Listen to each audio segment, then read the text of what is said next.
Salut! Je vais essayer de te faire un petit résumé du cours de mathématiques d'aujourd'hui. On a abordé le sujet des secteurs, mais juste avant, je voulais revenir avec toi sur les arcs parce que j'ai répondu à des questions. Par exemple, dans les exercices, j'ai fait les questions numéro 18 et 19 à la page 29. Donc, peut-être que ça va t'aider à mieux comprendre les arcs, puis après ça, je pourrais te montrer comment on trouve l'aire d'un secteur. Fait que si on prend le numéro 18, à la page 29, on a deux roues de vélo, une petite et une grande. On te donne le rayon ou le diamètre de chacune des roues. Puis on te demande combien de degrés va tourner la grande roue pendant que la petite va faire un tour complet. Donc, deux roues, c'est deux cercles. Alors, quand la petite roue va faire un tour complet, donc la distance que la roue va parcourir correspond à la circonférence de la roue.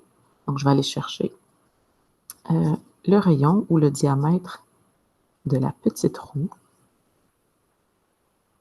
Alors, c'est le rayon qui est de 20,3. Donc, on sait que le diamètre est le double. Alors, si je veux trouver la circonférence, tu te souviens qu'on le fait en 3 lignes. Donc, la formule. Ici, je peux remplacer mon diamètre par 40,6. Je peux donc calculer ma circonférence. Donc, 127, je vais garder 55 cm. Donc, ça, c'est la distance que la petite roue va parcourir après un tour complet. Donc, cette distance-là, si je viens la mettre sur mon grand cercle, évidemment, elle ne fera pas un tour complet parce que cette roue-là est plus grande. Mais on veut savoir en degrés combien de degrés on a utilisé dans le cercle pour la même distance parcourue que la petite roue. Donc, on va aller voir ce qu'on peut trouver sur la grande roue. Celle-là, on nous donne son diamètre. Donc, je suis tout de suite capable de calculer sa circonférence. Toujours, on écrit la formule, le calcul, et puis on va chercher notre réponse sur notre calculatrice. 5,51 cm. Alors là, ce qu'on cherche ici, ce n'est pas le tour complet, c'est un arc. Donc, je vais aller chercher la formule d'un arc, qui est en réalité un produit croisé. Alors, sur ce cercle-là, le cercle complet, si on faisait le tour complet, on aurait 215,51 cm et en degrés, un tour complet correspond à 360 degrés. Nous, on cherche l'angle qui irait avec cet arc-là. Et cet arc-là, c'est la longueur parcourue par la première roue, donc c'est la circonférence de la petite roue. Donc, je viens la mettre ici pour la longueur de mon arc. Et moi, ce que je cherche, c'est l'angle qui correspond à cet arc-là. Donc, il me reste à faire un produit croisé. Alors, 127,55, je multiplie en diagonale par 360 et je vais diviser par 215,51. Alors, on aurait un angle de 213,1 degrés. Je vais te faire ensuite le numéro 19. Je suis toujours à la page 29 dans ton cahier d'exercice.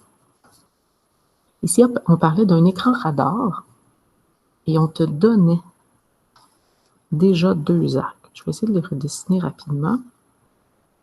Donc, comme ça.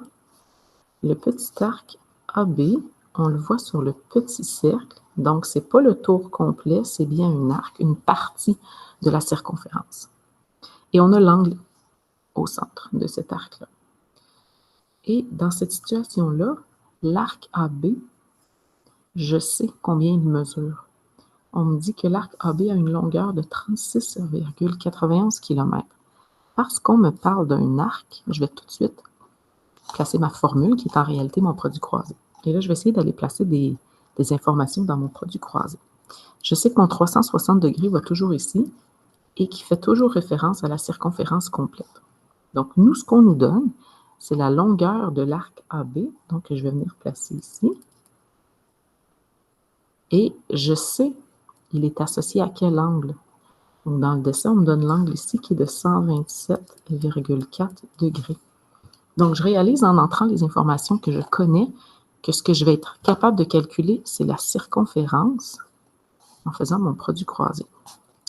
Donc, je vais multiplier en diagonale le 36,91 fois le 360 et je vais diviser par 127,4. Donc, je trouve une circonférence complète de 104,3 km. Et je vais pouvoir faire la même chose avec le grand arc. Lui se trouve sur l'autre cercle, sur le grand cercle. Donc, je vais être capable de faire encore une fois mon produit croisé parce que lui aussi, ils l'ont appelé l'arc CD. On me donne sa longueur qui est de 69,6 km. Il est associé au même angle de 127,4. Ici, vis-à-vis 360, on a toujours la circonférence. Donc, pour mon grand cercle, je vais encore une fois être capable de trouver la circonférence avec du produit croisé. Donc, 69,6 fois 360 est divisé par 127,4. 196,67 km. Alors, j'ai réussi à trouver les circonférences complètes de mes deux cercles. La question est, quelle est la distance entre les deux arcs? Donc, de là à là, quelle serait cette distance? Bon, si on essaie d'analyser cette distance-là, ici, ça fait référence au rayon de mes cercles. Si je connaissais le rayon du grand cercle et que j'enlevais le rayon du petit cercle, il me resterait exactement la distance entre les deux arcs. Donc, mon nouvel objectif, c'est de trouver le rayon de chacun de mes cercles. Et ce que j'ai comme information, c'est leur circonférence.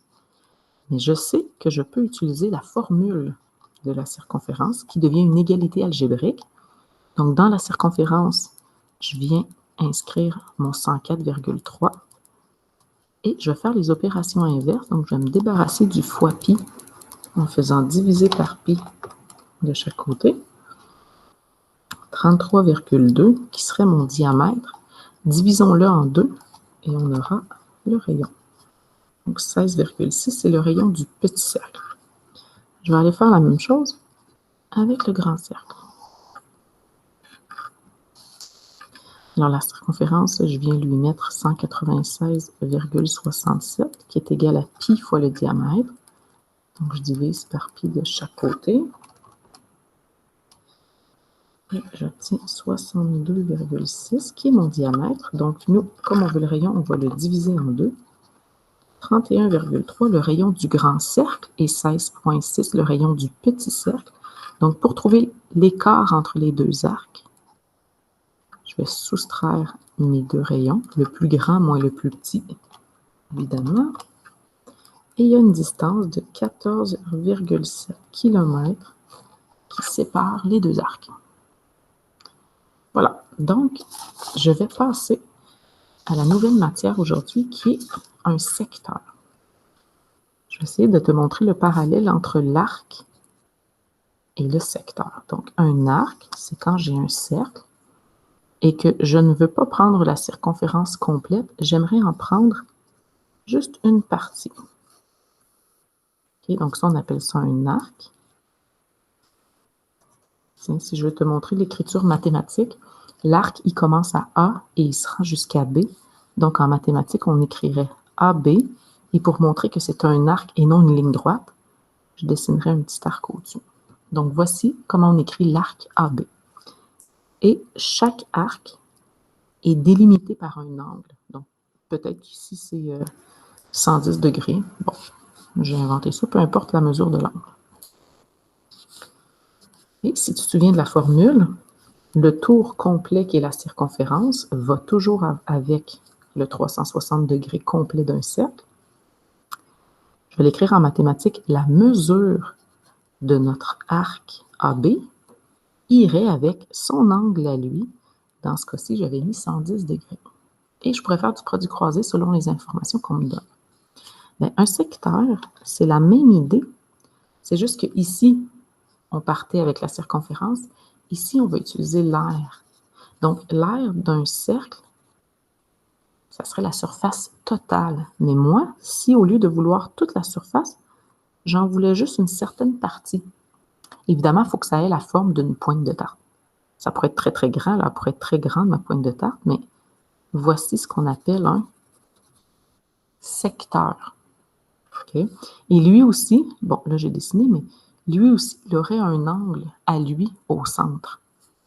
Et la formule serait presque la même, parce que logiquement, on se dirait que l'aire complète du cercle prend les 360 degrés, donc va avec 360 degrés, alors que l'aire de notre secteur va avec son angle à lui, toujours l'angle qui est pris au centre du cercle.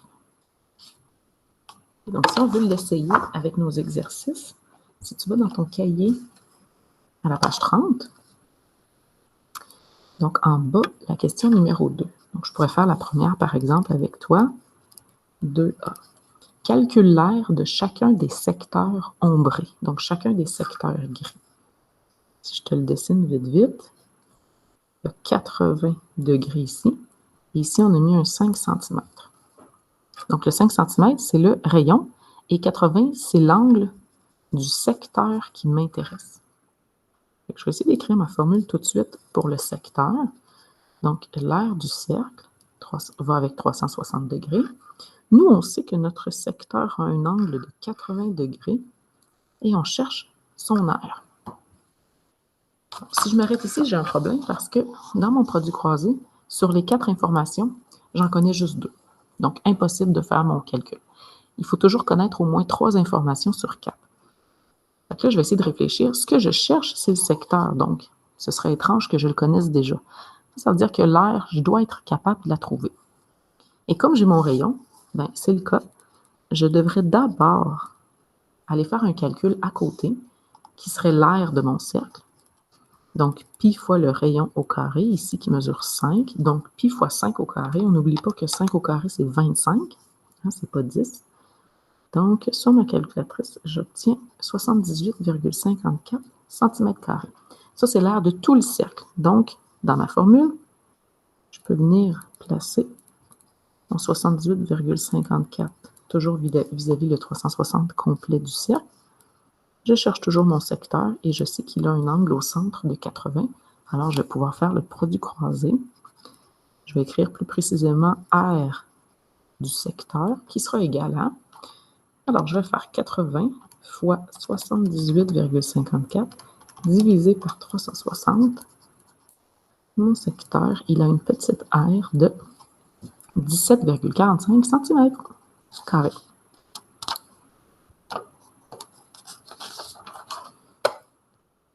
Donc, je vais faire aussi avec toi, si tu tournes dans ton cahier d'exercice, la page 31. Je vais essayer de faire avec toi un numéro 4. Donc, on pourrait choisir, tiens, le C. Dans chaque cas, détermine la mesure indiquée, demandée. Donc, en haut, la question C, en haut du cercle, on voit qu'on cherche la circonférence. Oh, on va avoir beaucoup de chemin à faire pour y arriver. Alors, je vais redessiner vite, vite. On a un grand secteur. Tout ça, c'est en gris. On me donne l'angle, 140 degrés.